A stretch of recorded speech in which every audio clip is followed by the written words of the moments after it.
program we're going to go through today started about 5 years ago. It's one of the most impactful things that our cadets will get in the academy. They're 20 weeks through their academy right now. They graduate Thursday, but this is kind of their last piece they're going to get as they move on. As the program goes through today, you're going to hear from 3 of our community members. They've come from different groups throughout the community that maybe not always had a great voice in the community, but they've worked a ton in our community, made a huge difference.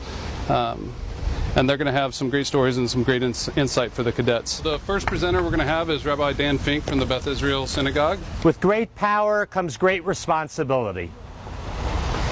That is what you are about to step into, because you will have great power, and your challenge and your calling and your ethical imperative is to use it, to wield it with great responsibility. Our next presenter is going to be Steve Martin. He's a member of the Pride Foundation. He also represents the LGBT community and youth throughout the city. The community looks to its law enforcement officers for guidance as well as protection. You are role models for all of us.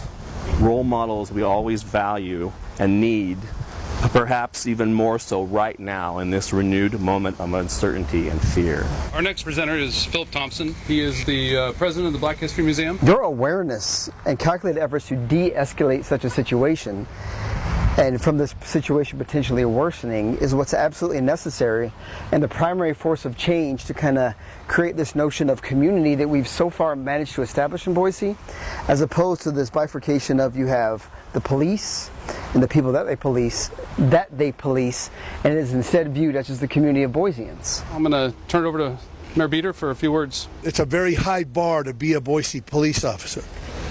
That's the way we want it. I know that's the way you want it. We expect you to get up to it and even exceed it, to set the standard even higher as we go. That's tall order. You know, we've set out to be the most livable city in the country. That's an audacious goal. But fundamentally, that means safety. And we will never take our eye off that ball.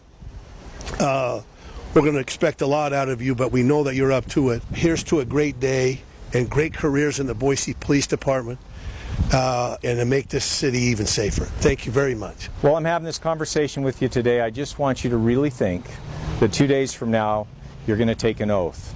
And when you take that oath, you're making a commitment that's not just for today, it's not just the weeks to come, and it's not just the months to come, but it's the rest of your career. Think about the words that you're going to be speaking. I ask that on Thursday, when we give you those badges, and the mayor administers your oath, that you commit to those values, that you commit to standing up in those difficult moments, in the most challenging instance that come in your career. And you're given that option of turning the blind eye, of standing back, that say, that's not who I'm going to be. I am going to be the Boise police officer that I am sworn to be. I am going to step forward. I am going to raise my hand. I am not going to stand for injustice, but I will see justice done in my department and in this community to stand for every human being.